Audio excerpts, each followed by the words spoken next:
the most important factors that sustain an army is the sense of togetherness. If this feeling is weakened, the army can take a serious blow. Let's think of the army as the wall. The bricks that makes up the wall are soldiers. In such a situation, the wall remains strong as long as the bricks are tightly interlocked. But if there are problems or breakdowns within the bricks, the strength of the wall weakens. Even the slightest tremor increases the risk of the wall collapsing.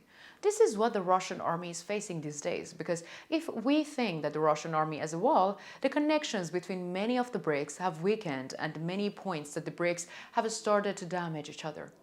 Let's examine the developments in this regard. As the Pioneer team, we continue to bring the Russia-Ukraine war to your screens. Don't forget to subscribe to our channel and turn on notifications so that you don't miss our daily map reports and reports on the agenda. You can also support me and my team by using the super thanks button below the videos. Thank you in advance for your supports. Let's start if you are ready, the Pioneer reports. The Ukrainian Armed Forces continue to repel and stop the attacks of the Russian Armed Forces. The Russian army is carrying out intensive attacks at many points but faces heavy losses after each other. Russian soldiers who have not lost their lives and preparing for the next offensives, but this situation is not sustainable because many Russian soldiers are in a very difficult situation because of what they have been through and they are extremely tired. Russian commanders don't care about the situation of the Russian soldiers. The situation of the Russian soldiers makes the front line a nightmare for them.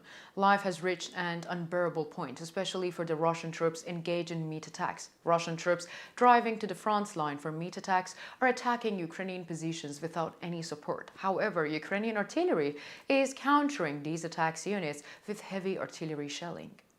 I think it's important to briefly describe meat attacks. These attacks involve the soldier running uncontrollably at the enemy without making any tactical or strategic moves. In the meantime, the enemy is kept occupied. During meat attacks, the attacking units suffered heavy casualties. However, despite these losses, the aim is to break through the enemy defenses. Even if the defense is not breached, the meat attacks continue because the units that carry out these attacks are of no importance to the army. Their destruction is ignored by the army leaders because they are seen as fathers. Let the enemy take the bait. It does not matter who perishes. Russian soldiers are subjected to this kind of inhumanity on the front line. This is because Russian commanders know that if these attacks don't take place, the president of the Russian Federation, Vladimir Putin, will be furious and will punish them for this anger. As a result, Russian commanders fear this anger and tend to continue the attacks. Incredible measures have been taken to prevent these attacks from stopping. Some Russian soldiers are running back from time to time because they are fed up and scared of the meat attacks. In this case, they go to the areas under the control of the Russian army. As mentioned at the beginning of our report, here we see that these Russian soldiers are looking for a sense of solidarity. But the situation is different for the Russian army because there is no such a sense of solidarity in the Russian army. There is a surprising fact that has emerged in recent days. The Russian army has formed a new unit of snipers. The mission of this unit is quite interesting. Russian snipers are assigned to destroy Russian soldiers fleeing from the meat attacks.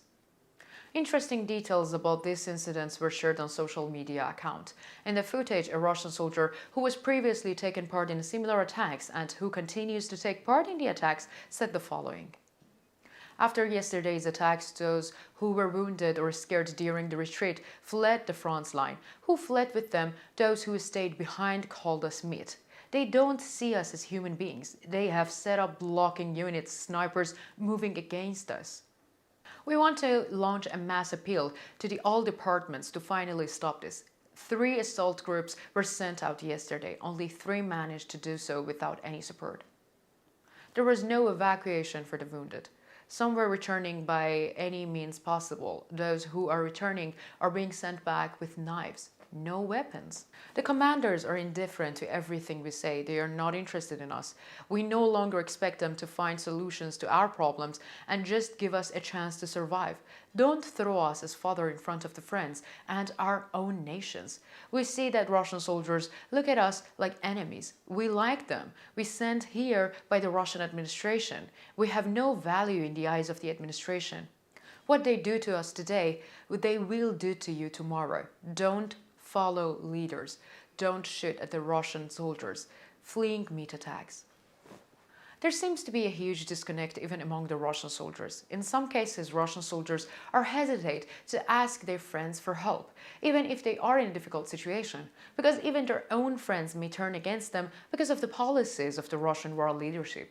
As the conditions become more difficult for the Russian army on the front line, meat attacks seems to increase. This could lead to the Russian soldiers fleeing the Russian world leadership and surrendering to the Ukrainian army.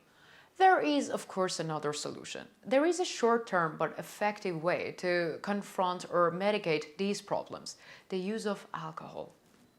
As we have reported before, the alcohol crisis in the Russian army is deep and widespread. Dancing on a fine line between life and death, Russian soldiers are looking for psychological support to get some relief from their hardship. Normally, an army provides such a support to its soldiers, but in the Russian army, it is very difficult to get psychological support. Even natural friendships are a big dream for the reasons mentioned in the previous examples.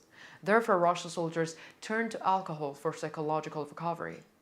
Recently, local sources have shared an interesting allegations with the public. Allegedly, a group of Russian soldiers got drunk after consuming large quantities of alcohol on the occupied Ukrainian territory. Initially, everything seemed normal, but things got complicated as dose of alcohol increased. During the clashes between the Russian soldiers, 2 soldiers lost their lives and 1 soldier was injured. The 2 Russian soldiers believed to have been involved fled, and their whereabouts are currently unknown.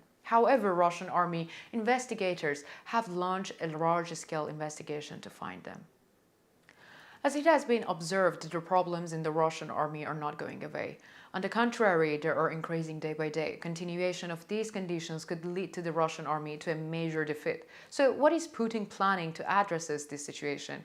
We don't know that yet, but it's hard to imagine Putin taking this situation seriously. So what do you think about the discipline problems in the Russian army? Do you think there are trust problems among the Russian soldiers? Or do you think the leadership structure in the Russian army is effective? What are the internal problems in the Russian army that you think affect morale? Or what do you think about the alcohol consumption in the Russian army and its impact on discipline? Let me know in the comments, because I read and I care about all the comments.